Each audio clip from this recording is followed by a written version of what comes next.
ও শুনছো, একটা ঘটনা ঘটে গেছে। কি ঘটে গেল আবার? পল্টুদার মেয়ে ও জামাই মনে হয় মঙ্গল গ্রহে চলে গেছে। কি আজে বাজে বকছো? সকাল সকাল কি নেশা ভাঙ করেছো? সত্য কথা এমনই লাগে। বাজে কথা রাখো। আমি যতদূর জানি ওরা হানিমুনে গেছে।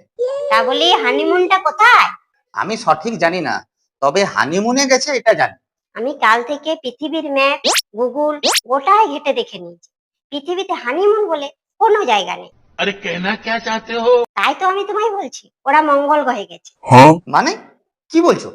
ছাড়ো, তোমার মতন বোকা আমার কথা বুঝবে না। হ্যাঁ,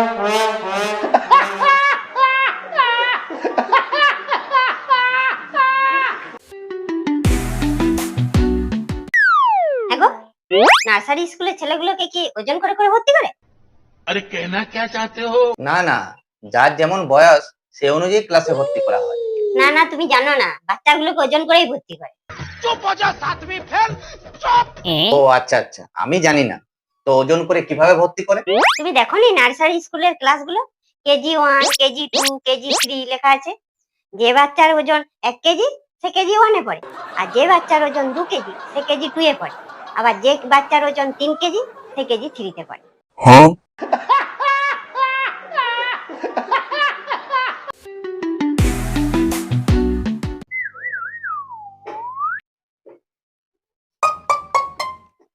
সামান্য কটা মশলা, সেটাও মেশিনের মাধ্যমেই বাটতে হবে?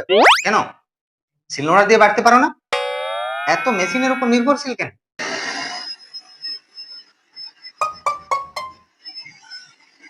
কি করছো কি এগুলো?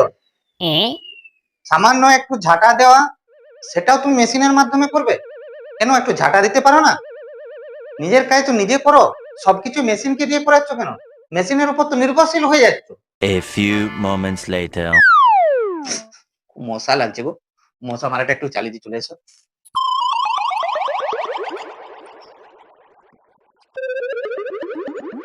এত মেশিনের উপর নির্ভরশীল কেন?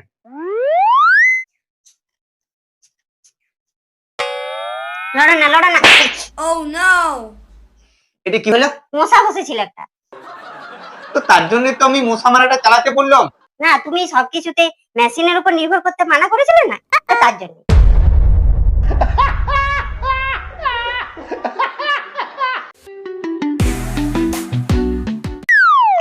হ্যাঁ গো, বসন্ত এসে গেছে। তো আমি কি করব? কোকিল হয়ে কি তোমাকে গান শোনাবো?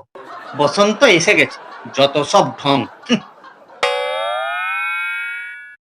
বসন্ত আমাদের দুধ আওলার নাম। ও দুধের পয়সাটা নিতে এসছে। কাকের মতো গলা নিয়ে ভাবছে কোকিলের মতো গান গাইবে।